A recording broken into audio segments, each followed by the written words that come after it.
Hi friends, welcome to TET DSC for you channel. SGT పేపర్లో psychology subject నుండి అభ్యసనం అనే పాఠానికి సంబంధించిన బిట్స్ చాలా వస్తాయి.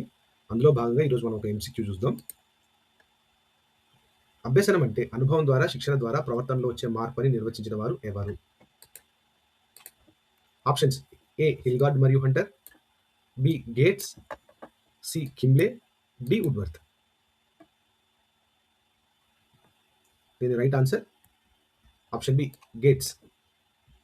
గేట్స్ ఏమన్నాడు చూద్దాం ఫ్రెండ్స్ ఆ వివరణ ద్వారా.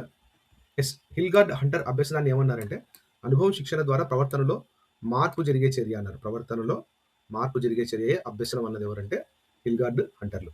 గేట్స్ ఏమన్నాడంటే అభ్యసనాన్ని అనుభవం ద్వారా శిక్షణ ద్వారా ప్రవర్తనలో వచ్చే మార్పు అన్నాడు. చాలా డిఫరెన్స్ ఉంది, రెండు ఒకటేలా కనపడతాయి.